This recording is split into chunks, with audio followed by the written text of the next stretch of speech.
Kure, Japão. Uma cidade costeira que há quase 100 anos base para os submarinos japoneses. De um modo estranho, a vida de Paul Tidwell está centrada aqui. Tidwell é um caçador de tesouros americano, que parece gostar de ser uma figura evasiva e até misteriosa. Passou anos tentando descobrir o destino de navios que afundaram, levando carga secreta e muito preciosa. Um deles foi um submarino gigante que saiu daqui no fim da Segunda Guerra Mundial. E assim começou uma história sombria e fatídica que continua até hoje.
Hoje desceremos 5 quilômetros mar abaixo e resgataremos uma das mais fascinantes histórias secretas da Segunda Guerra Mundial.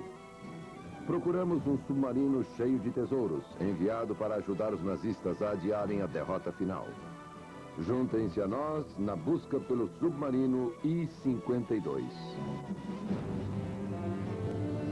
Em busca do submarino I-52.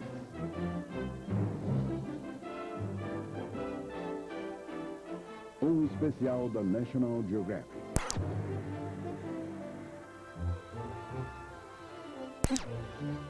Produzido pela National Geographic Society.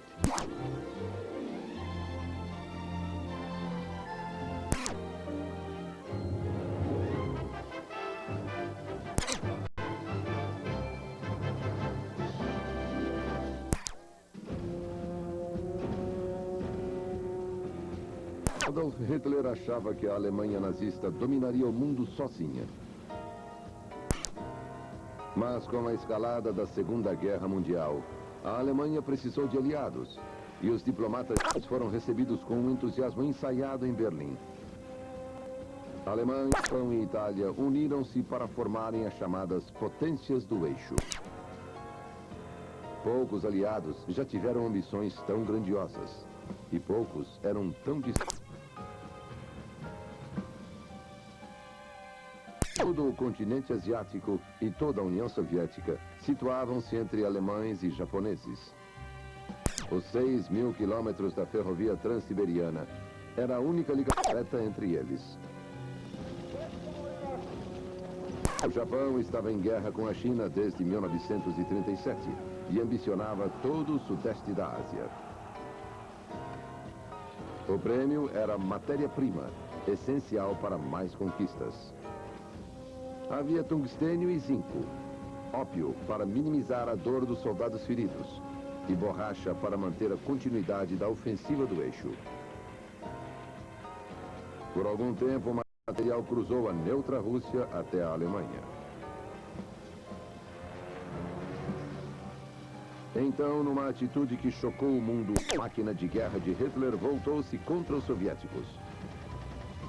Se os nazistas subjugassem os russos, restaurariam a ligação com o Japão e juntos dominariam mais da metade do hemisfério norte. Mas no verão de 1942, os soviéticos ainda resistiam. E a única rota viável era pelo mar, através de 22.000 quilômetros de águas cada vez mais dominadas pelos aliados ocidentais. A princípio, navios mercantes alemães tentaram furar o bloqueio aliado clandestinamente, ou fingindo ser de países neutros. Mas cada vez mais eram interceptados e destruídos no curso da guerra.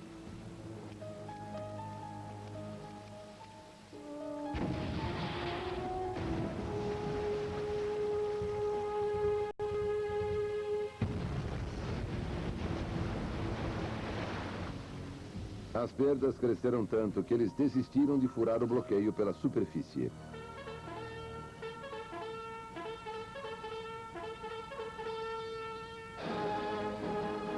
Para tornar a viagem segura, Alemanha e Japão recorreram a submarinos.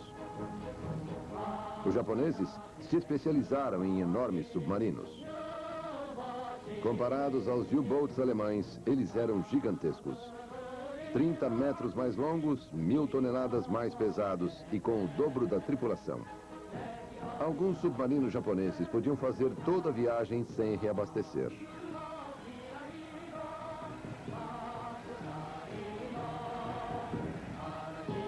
Provando que a viagem épica era possível, um submarino japonês aportou na França ocupada em agosto de 1942.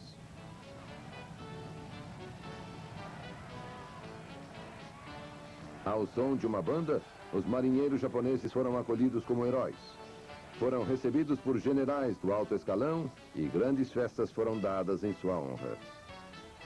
Havia muito em jogo. Em troca da matéria-prima, o Japão recebia tecnologia sofisticada como motores a jato e sistemas de radar.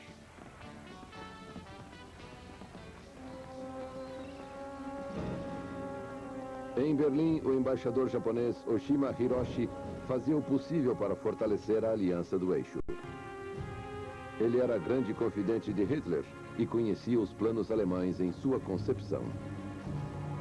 Usando transmissões de rádio codificadas, a equipe de Oshima trocava informações sobre o rompimento do bloqueio com Tóquio. Mas as mensagens eram interceptadas e decifradas pela inteligência aliada. Os principais códigos já eram conhecidos. Ao final da guerra, praticamente toda a comunicação via rádio podia ser entendida. Após a guerra, as mensagens interceptadas foram para arquivos secretos e ficaram inacessíveis por mais de 40 anos. Em 1990, Paul Tidwell começou sua pesquisa em Washington, a capital. Um veterano do Vietnã, ele recebeu várias medalhas por sua coragem e valor. Mas Tidwell não esquecia sua experiência de guerra. Levou 10 anos para superar os pesadelos. O que trouxe Tidwell ao Arquivo Nacional foi um documento recentemente aberto ao público, contando a história secreta da Segunda Guerra Mundial. Havia relatórios da inteligência, diários de bordo e talvez o mais importante para Tidwell, mensagens inimigas decifradas, preservadas palavra por palavra. Foi difícil ler milhares de páginas à procura de pistas. Reunir as informações foi como catar as migalhas da Segunda Guerra Mundial. Até que um dia, Tidwell iniciou uma viagem ao passado. Tudo começou com o nome código I-52. Tidwell leu que o I-52 deixara o Japão em março de 1944, em direção à França ocupada, com uma escala em Singapura. Além de quase 300 toneladas de carga, levava 95 tripulantes e 14 técnicos enviados à Alemanha para estudar tecnologia, que levariam de volta ao Japão. Suas famílias nunca souberam para onde iam. O submarino também levava suprimentos de guerra. Quase 3 toneladas de ópio e 54 toneladas de borracha. Tudo cuidadosamente detalhado nos documentos que Tidwell estava lendo. Estava lendo documentos desconhecidos e nem imaginava onde aquilo ia me levar. Então, um dia, eu virei uma página e encontrei uma observação datilografada por um oficial e ela dizia que o I-52 levava 2 toneladas de ouro. Naquele momento, eu larguei o papel, olhei em volta para ver se alguém me observava. Há muitas pessoas curiosas por aí. Respirei fundo e continuei. tentando achar mais informações sobre o I-52. Era a primeira viagem do I-52. Uma viagem que cruzava metade do mundo e levaria meses. A tripulação do I-52 aguentou dias e noites de monotonia e ansiedade. De dia, quando submersos, tinham que ficar imóveis para conservar o precioso oxigênio. O I-52 cruzou em segurança o Oceano Índico e contornou o Cabo da Boa Esperança. Seu progresso era acompanhado pelo alto escalão naval em Tóquio, Berlim e em Washington, a capital. Tudo era do conhecimento dos aliados, que sabiam até os nomes e qualificações dos passageiros civis do I-52. O I-52 contornou a África poucas semanas antes da invasão aliada na França, no dia D.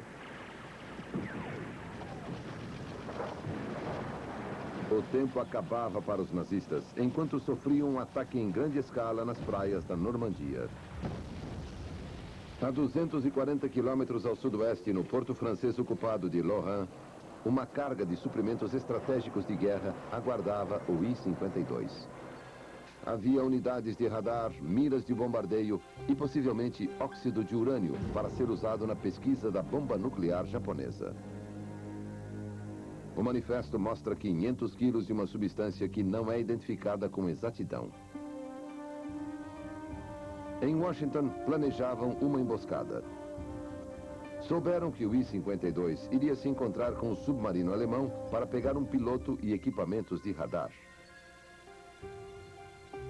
O ponto de encontro era longe da costa, fora do alcance dos aviões de bases costeiras. Mas os aliados tinham uma nova arma, a chamada mini-plataforma, um pequeno porta-aviões construído sobre o casco de um navio mercante. Esses navios e seus aviões já espalhavam o caos entre os U-boats alemães. Podiam atacar submarinos desavisados em alto mar. Na noite de 23 de junho, o submarino alemão U-530 emergiu para encontrar os japoneses. Um pequeno barco levou 3 alemães e o equipamento de radar para o I-52.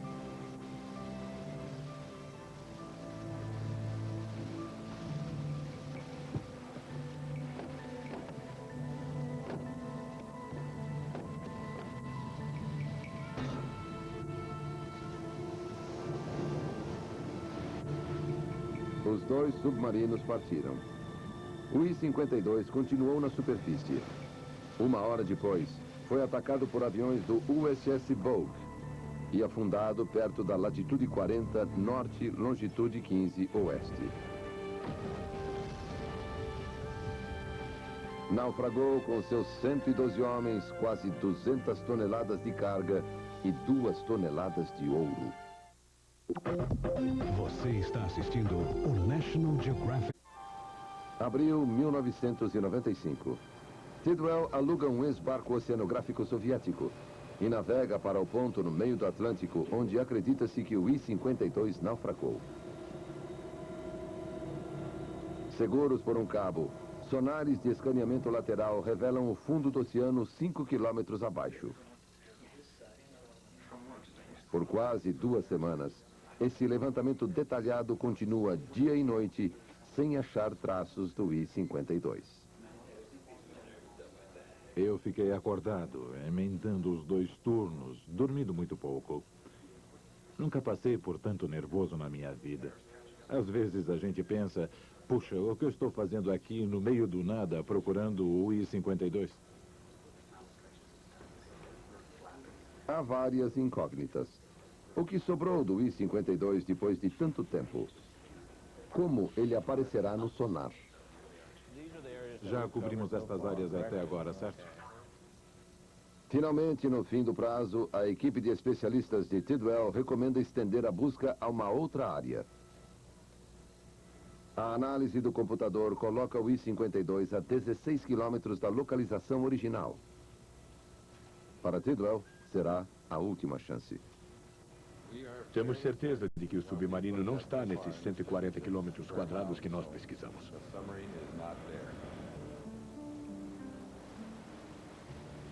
A esta altura, eu via toda a minha vida mudando para pior. Porque se não o encontrarmos, afinal houve muito investimento, muita gente ficaria desapontada. Mas eu me controlei e lembrei que valia o esforço, que a luta só termina quando acaba. Essa seria a última área, e informei a equipe que depois dela íamos virar o barco e voltaríamos para Barbados. Literalmente, nas últimas horas, eles o encontram. O I-52 está a 1 quilômetro da posição prevista pelos computadores, corrigindo erros feitos pelos navegadores originais em 1944. Agora, uma câmera de vídeo é colocada na água e olhos humanos observam uma paisagem escondida na escuridão por milhões de anos. Primeiro, há detritos espalhados. Depois, objetos maiores despedaçados por uma força tremenda. Finalmente, a câmera mostra uma seção de um grande casco de metal e capta uma imagem significativa. Um protetor de hélice de proa, usado somente por submarinos U-boats japoneses. A busca terminou. Vai começar o resgate. Um sistema adequado para avaliar os destroços é a embarcação soviética Akademik Mstislav Keldysh e seus submergíveis tripulados, os Mirs. Produtos da cara tecnologia da Guerra Fria, os Mirs hoje estão disponíveis para o Ocidente, mas eles são caros. Só 3 anos depois, Tidwell consegue levantar a verba para contratar os Mirs e voltar para o I-52. Jim Philippone tornou isso possível investindo mais de 2 milhões de dólares.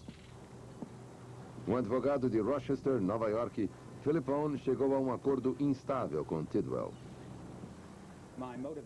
O que me motiva na empreitada, acima de qualquer coisa, é a emoção e a história. Mas o lucro nunca foi uma parte menos importante. Se Paul estiver certo, há 20 milhões de dólares em ouro no fundo do oceano, e eu gostaria de tê-lo. Paul e eu fizemos um acordo que será vantajoso para nós dois. Eu pago a viagem e ele entra com experiência. Nós somos parceiros. Estou ansioso para partir. 8 de novembro de 1998. O Keldysh parte de Las Palmas, nas Ilhas Canárias. A expedição não está equipada para procurar ouro dentro dos restos do I-52. Mas talvez não seja necessário. Tidwell tem fotos mostrando objetos suspeitos à plena vista na área dos detritos. Certo, aqui é a área dos detritos, onde tiramos estas fotos. E cada uma delas, cada uma tem no mínimo um lingote. Este é o caminho da câmera, que tirou as fotos. Se entendi bem, você pode ir direto para lá e me dizer se é uma barra de ouro ou se é metal, zinco ou outra coisa. Exato. Nós vamos voltar ao local, chegar até os lingotes e pegá-los. Então vai voltar ao local onde achou o rastro? Exato. Onde tirou as fotos? Muita gente acha que o principal é o ouro. Talvez no início fosse. Eu também estava empolgado. Mas depois não era mais o ouro. O principal era a história. Descobrir algo que ninguém mais sabia e ajudar a criar uma nova história. Algo para descobrir e partilhar com outras pessoas. Isso se tornou muito importante para mim. Como parte de sua pesquisa, Tidwell contatara veteranos do VC-69, o esquadrão de ataque naval americano responsável pelo naufrágio do I-52. Agora, 3 veteranos da Segunda Guerra Mundial estão na expedição. O exame dos destroços pode esclarecer o que realmente houve naquela noite. Nenhum deles sabia muito sobre o submarino japonês ou da importância de afundá-lo.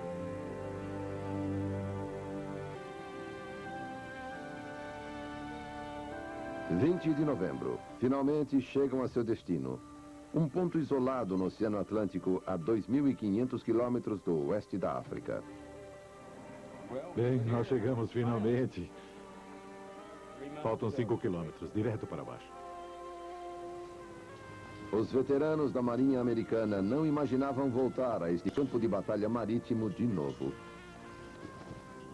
Foi a primeira vez que percebi que isso está mesmo lá embaixo. Depois daquela noite, ele não foi para lugar nenhum.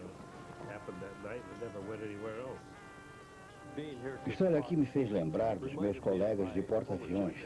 Me fez pensar muito neles, principalmente nos que já não estão mais entre nós.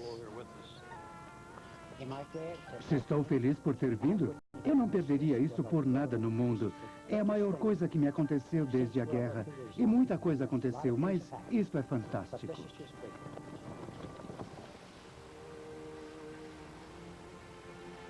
Este local de batalha, um segredo por décadas, até hoje ainda é um mistério. Pessoas diferentes estão aqui por razões diferentes. Todos querem saber mais do que ocorreu. Mas isso mexe com emoções profundas dos veteranos. Orgulho e remorso. A lembrança do ódio e do medo. Fazemos isso por respeito. Não só pelos homens que morreram no submarino, mas por todos que morreram na guerra. Fossem nossos inimigos ou aliados, isso não importa. Agora não. Com isso em mente, ofertamos esta coroa e podemos fazer uma oração silenciosa.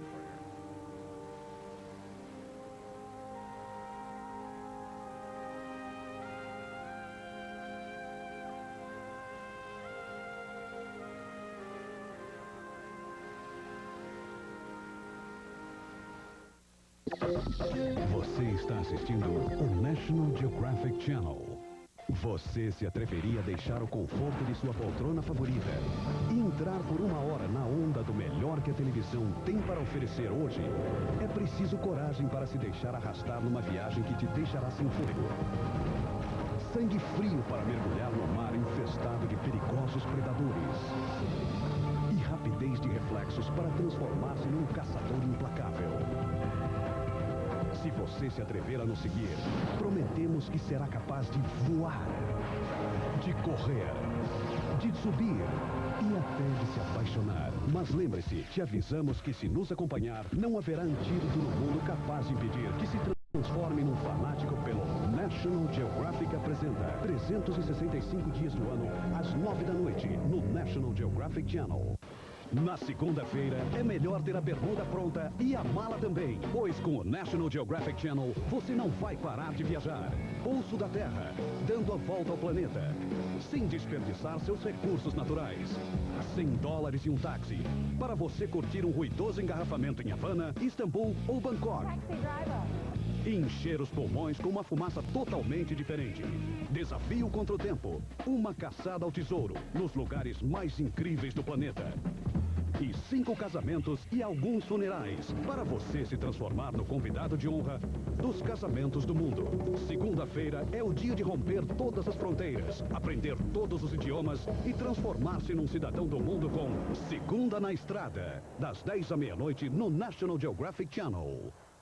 As picapes Ford, as mais vendidas do planeta, apresentam a nova Ranger Limited.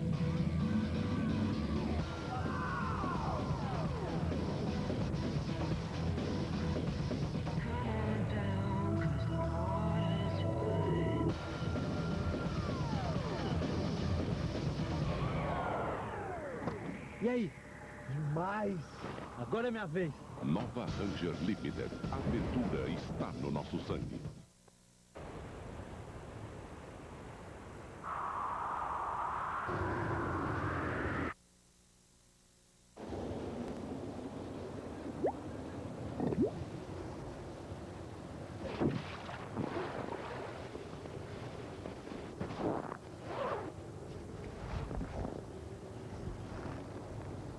National Geographic Channel. Vamos mais longe para que você fique mais perto. Você está assistindo o National Geographic Channel. Este é o mergulho número 233 do Mir 2.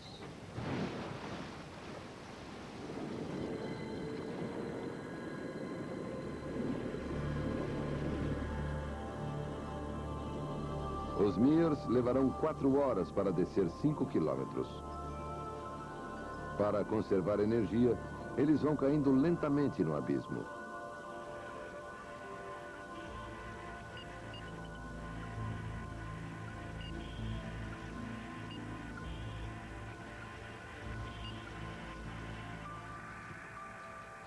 Foi uma longa jornada para Tidwell e sua equipe.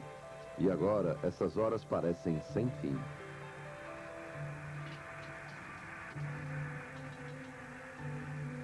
Conforme os Mirs se aprofundam, a distância entre os veículos e a superfície parece enorme e apavorante. Ninguém esquece o que aconteceu aqui com os homens do I-52.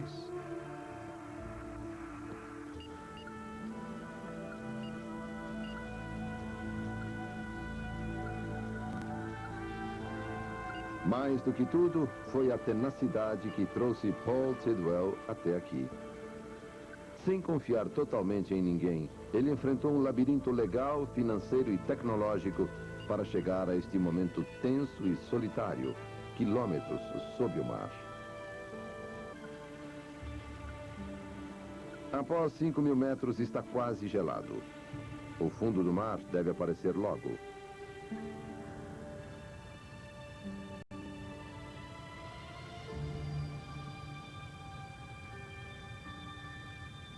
Não há nada a ver além de lama.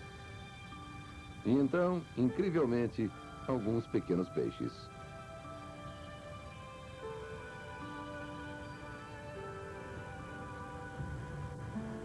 Depois, pequenas peças de maquinário e uma caixa metálica que deve ser relatada.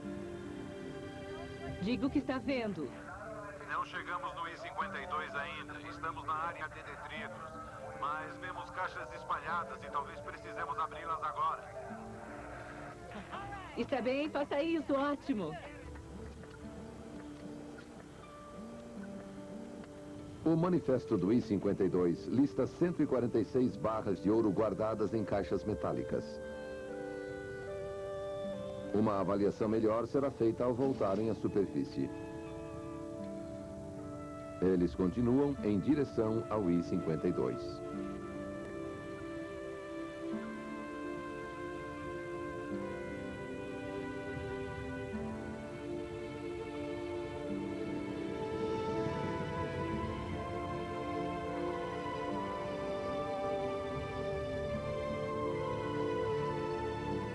A princípio, o submarino está irreconhecível.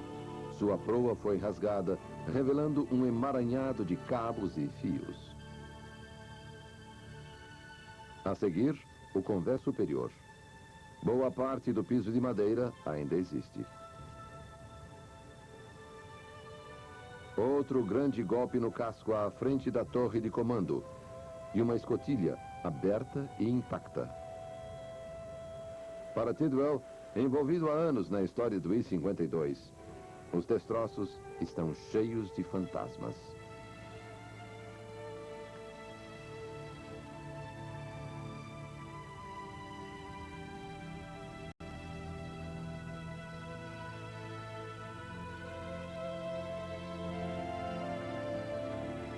A estrutura está intacta e livre de sedimentos. Como dirá um observador, parece que a tripulação aparecerá do nada e começará a atirar. O convés das armas está descoberto e armado.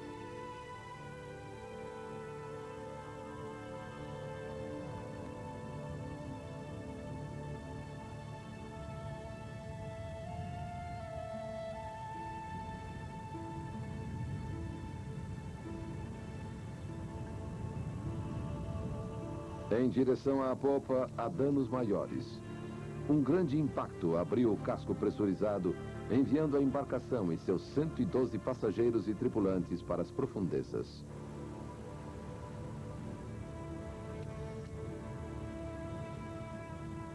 Na popa, o casco está intacto, com sua barbatana e protetores de hélice que identificaram os destroços.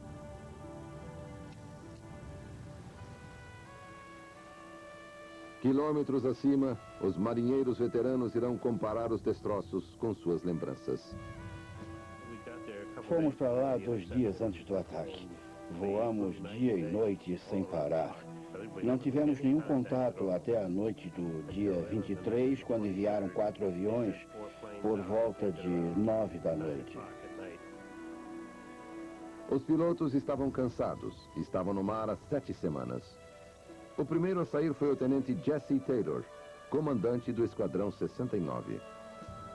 Eu acho que nós decolamos por volta de 11h30 da noite. Foi antes da meia-noite. Já devíamos estar voando a 1 hora e meia, quando Ed Whitlock, que era o operador de rádio, me avisou que havia um sinal na tela do radar. Nós descemos e jogamos os sinalizadores que os localizaram.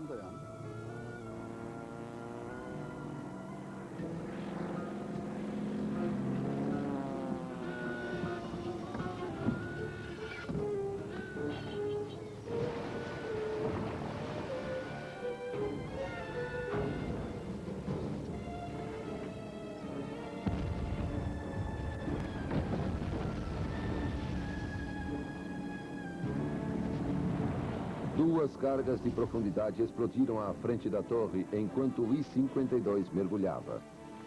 O impacto foi grande, mas não fatal. Os japoneses ainda tinham uma chance. Taylor jogou uma boia sonar, um receptor flutuante para captar o som da hélice do I-52 e avisar aos aviões.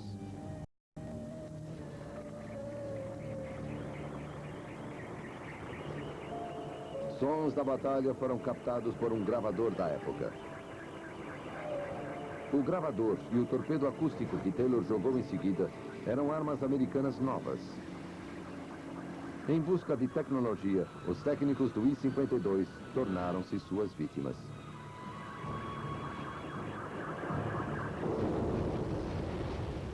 Ouviu-se uma grande explosão. Mas 1 hora depois, um segundo avião, pilotado por Bill Gordon, 23 anos, chegou para garantir o abate. De repente, captamos o sinal do sonar, no padrão que Jesse Taylor havia informado.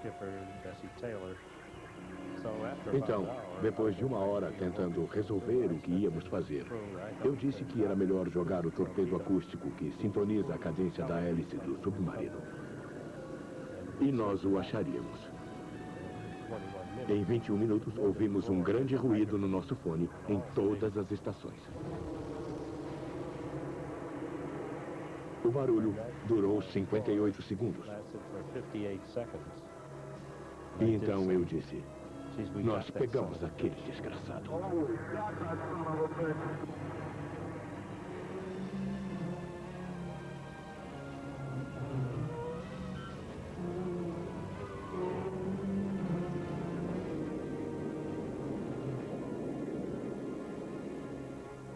No dia seguinte, uma grande mancha de óleo marcava o local da batalha, e navios americanos coletaram do mar mais de 1 tonelada de borracha crua, além de uma sandália, peças de seda e pele humana.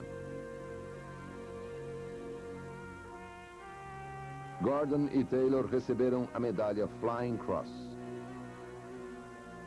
Investigações recentes sugerem que talvez Taylor tenha afundado o I-52. Mas ele morreu 2 anos antes da expedição de Tidwell. Eu devia cumprir o meu dever, que era afundar um submarino se o encontrasse.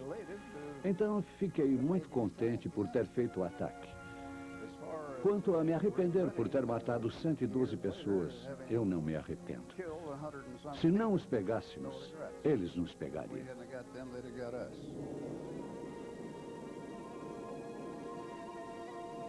Americanos afundaram o I-52 e agora americanos comemoram esta estranha ressurreição. Alô, Anatoly. Aqui é o Paul. Acabei de ver escrito I-52 na torre. É fantástico. Obrigado, obrigado, obrigado, obrigado.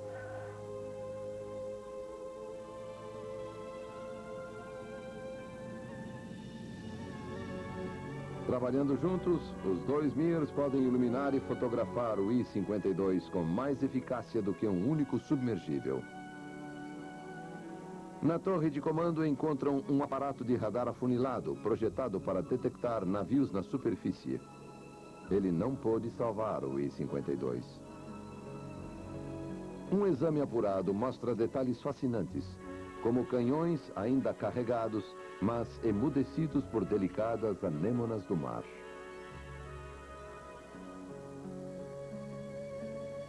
Logo fica aparente que se o ouro continuar dentro do I-52, será impossível pegá-lo sem equipamento especial. Eles só conseguem olhar por janelas e escotilhas. Abaixo do convés, boa parte do casco interior do I-52 parece intacta. As horas de exploração parecem minutos. Este é um lugar onde o tempo realmente parou. Você está assistindo o National Geographic Channel.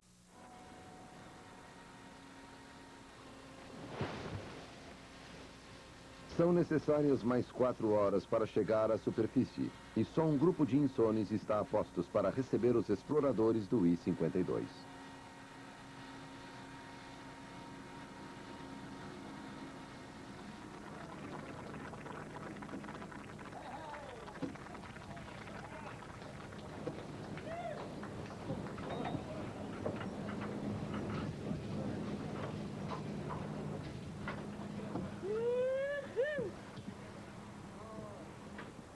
Após 16 horas no pequeno submarino e emoções que foram do medo à exaltação, Tidwell não tem palavras para descrever.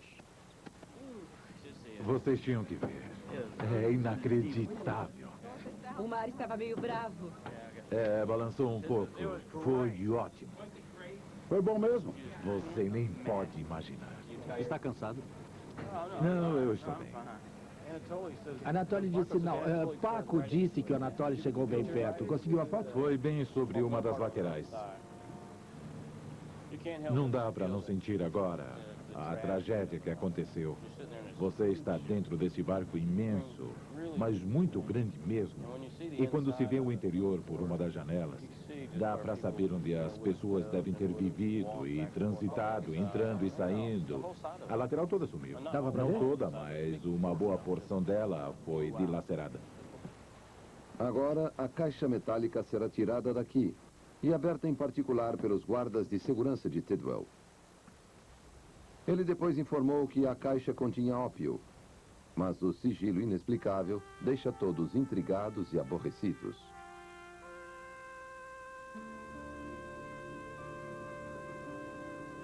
Nos dias que se seguem, 3 outros mergulhos são feitos pelos 2 submergíveis.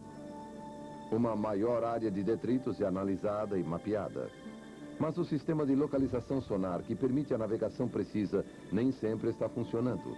E vários integrantes dos mergulhos são novatos. Todos querem ser os primeiros a ver o ouro. E todos têm opiniões de onde procurá-lo.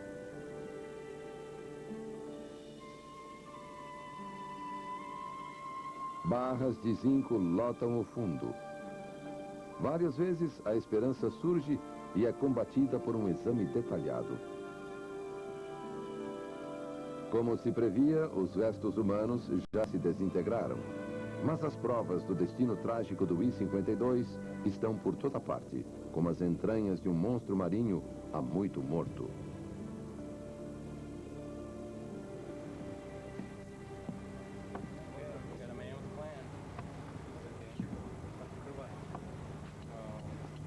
Toda noite após o mergulho, os objetos recuperados são inspecionados.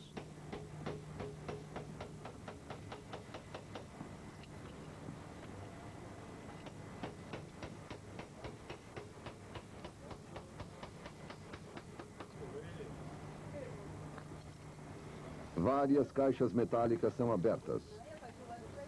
Contém pouco mais do que água do mar e sedimentos. Ninguém sabe exatamente o que é isto, mas uma coisa é certa: não é ouro.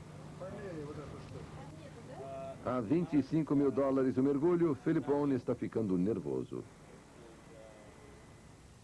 No dia seguinte, numa reunião para analisar o progresso, o escritor da National Geographic, Preet Vesland, retrata que em seu mergulho viu algo diferente. Quando voltamos para cá, havia uma grande área de detritos e o que parecia ser um grande canhão. Havia lingotes do que hoje sabemos ser zinco. E a cada 2 ou 3 metros havia algo mais. Mas não voltamos mais lá porque a energia acabou. Gastamos demais para chegar lá embaixo. Você encontrou algo que pode ser importante para nós. Me deixe fazer uma pergunta. Preet, você disse que viu que o que você viu parecia pedaços de metal que saíram da lateral do barco. Sim, com certeza era metal torcido com rebites. Parecia a blindagem externa ou interna de um barco. Deve ser do local da explosão e foram expelidos em um arco, até esta área aqui. Boa sorte, amigo! Quando Tidwell sai no próximo mergulho, a esperança de Philippon aumenta. No início, íamos recuperar o ouro. Eu o sentia nos dedos. De repente, a sensação passou e eu pensei, bem, onde é que isso vai me levar? E depois de 4 mergulhos, nada de ouro, e já vasculhamos toda a área de detritos. E ontem, pela primeira vez, encontramos outra área de detritos. E essa área tem todos os sinais de ouro, de várias barras de ouro. Agora estamos numa situação em que as coisas estão de novo parecendo boas e talvez consigamos recuperar o ouro. Mas no mal-entendido que trará amargura e rancor, os Mears não procuram a nova área de detritos hoje. O plano de Tidwell é içar a bandeira japonesa no convés do I-52 para homenagear seus mortos. Talvez apoiado em suas lembranças do Vietnã, ele está determinado a completar o ato simbólico. Isso leva mais de 1 hora de precioso tempo de mergulho. Bem-vindos à Casa do Sol Nascente.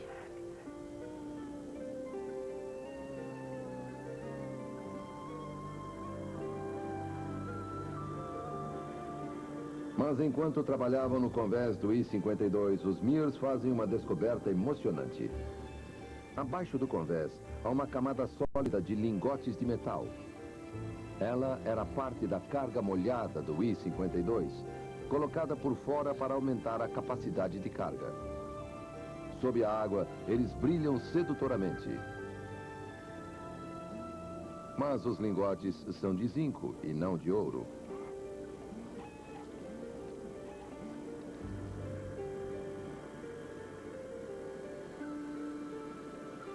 Quase no fim do mergulho, eles acham um sapato. É uma pista do que pode estar selado dentro do I-52. No dia seguinte, a expedição explode em amargor. É anunciado que Tidwell não está mais no comando. Tornou-se um mero espectador.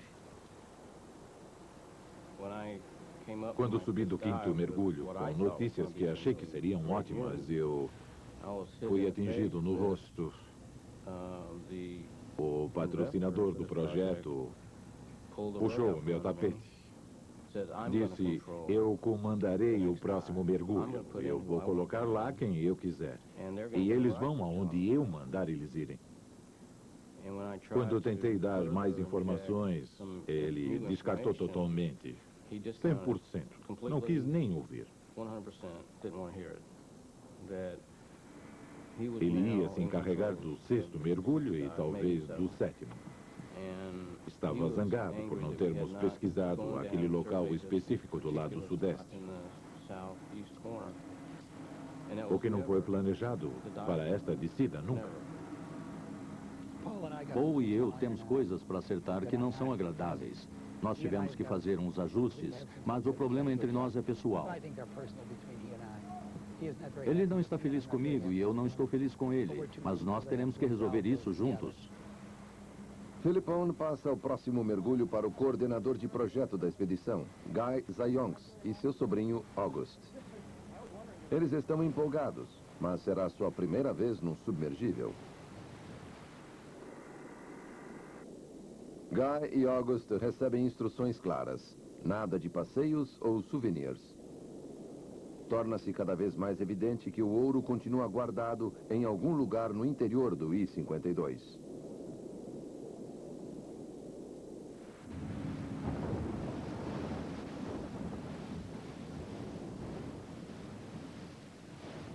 Eles emergem em águas turbulentas em mais de um sentido. O último mergulho é reservado para ajustes técnicos e, para todos os efeitos, a expedição e a caça ao tesouro terminaram.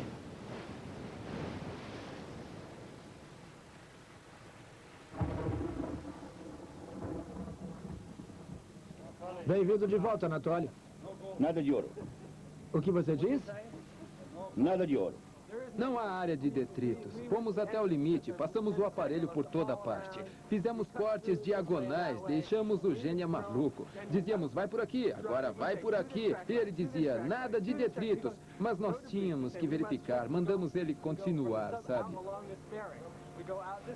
Acabamos indo até a torre de comando, porque foi um prazer, mesmo por um minuto, ver o I-52 pessoalmente.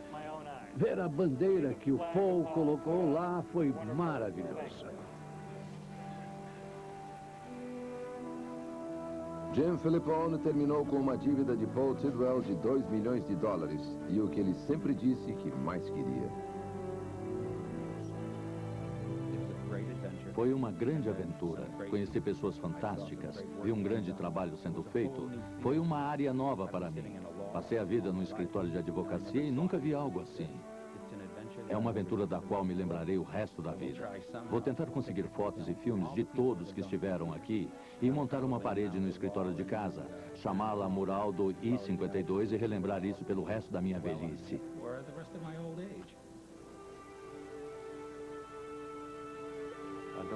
Eu não quero que o mistério fique sem solução. Eu quero voltar lá, filmar o interior e fazer o resgate. Quero também resgatar pertences pessoais para as famílias. Já no mês que vem eu devo começar os preparativos. E assim, a expedição termina. Para Tidwell, ela trouxe dívidas e decepção. Mas agora, a história do I-52 é conhecida. 5 quilômetros abaixo, o grande submarino continua com sua carga de ouro ainda sem dono. Sua perda levou Hitler para mais perto da derrota final. E os cientistas japoneses esperaram em vão por armas modernas da Alemanha.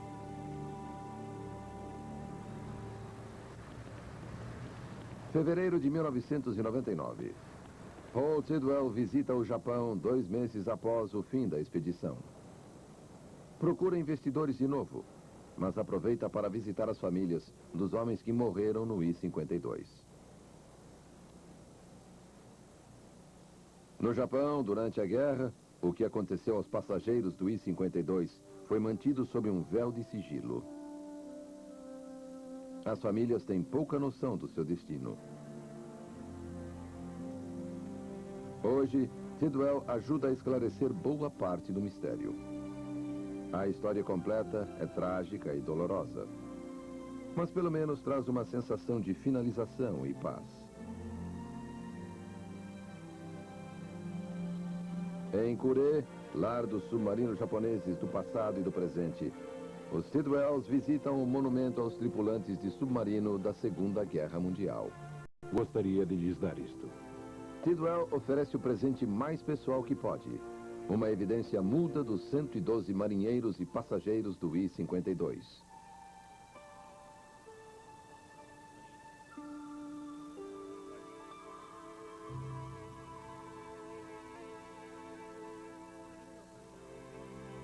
Mais do que o ouro, mais do que o entusiasmo, mais do que qualquer outra coisa, Paul Tidwell disse que este foi o motivo da busca pelo submarino I-52. E neste dia, neste lugar, com certeza, isso é verdade.